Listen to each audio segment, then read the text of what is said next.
Hello. Today we're going to be talking about the correct anatomical position of the body. Your head must be facing forward, your hands and arms dangling at your sides with your palms facing forward. Your feet must be somewhat apart, but your toes and feet must be facing forward. I have an example of the anatomical correct position that I would like to share with you. This is Leo. He will be my assistant today. He is correctly named after Leonardo da Vinci, who created the Vitruvian Man. He is exhibiting the anatomical correct position.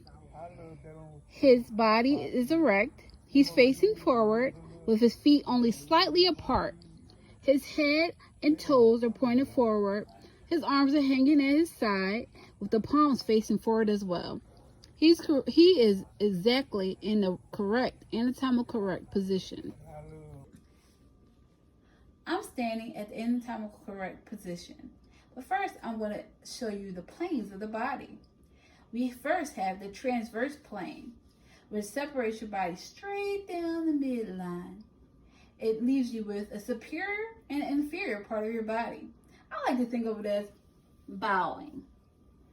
Then we have the mid-sagittal plane. The mid-sagittal plane is like cutting right down the middle. Think of it as like making a slice of cake. You cut it right down the middle. It leaves you with equal parts. It leaves you with an equal left side and an equal right side. And last, we have the frontal plane, which cuts you right down, right down through your body, which leaves you with an anterior part of your body and a posterior part of your body.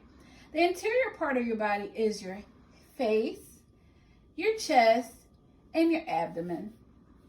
Or, as I like to say, cut it straight down the middle, and you have your front part and your back part, your anterior and your posterior, and you put them together and you got a whole body. To the untrained eye, this may look like a simple Jenga set, but to a scientific mind, this is a little bit more than that. This Jenga set represents the body. And what I'm going to demonstrate with this body is homeostasis. The body is working together. You see how the blocks are all lined up, or better yet, how they are building blocks?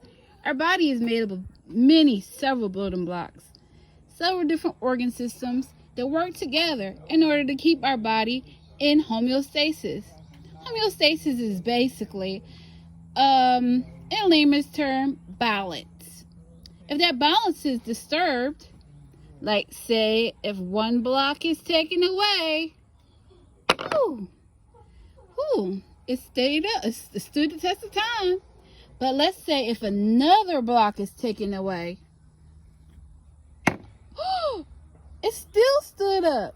But let's say if something else comes to shake the foundation, it got a little wobbly. Let's move something else. Look, see, the whole body is out of whack, meaning that the body has to, something has to come back in order to restore balance. And basically, that's what homeostasis is.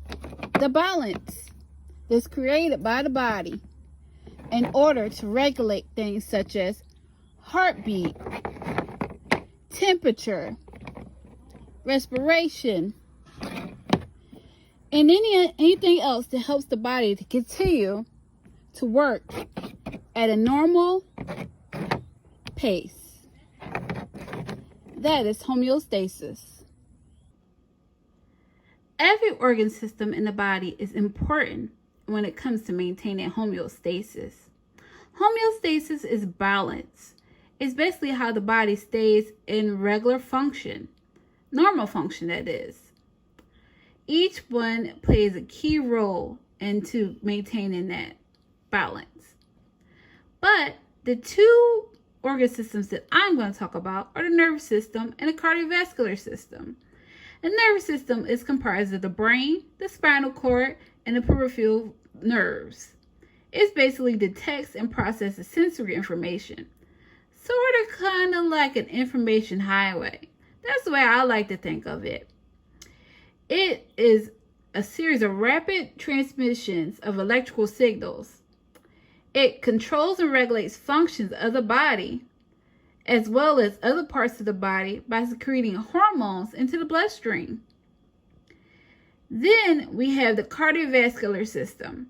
It delivers the oxygen and nutrients to the tissues and equalizes temperature in the body. It's comprised of the heart and the blood vessels. I sort of think of it as the blood, basically. The most important function is blood. It transports nutrients and waste, defends the body from harmful substances such as germs, and it distributes heat in order to regulate body temperature. I sort of kind of like to think of our bodies as a human computer. You know what happens when a computer is disturbed by a virus? It shuts down and tries to reboot itself so that way it can return to normal working conditions. Well, that's kind of what happens whenever homeostasis is interrupted. The body and all of its internal systems work together in order to create or recreate homeostasis.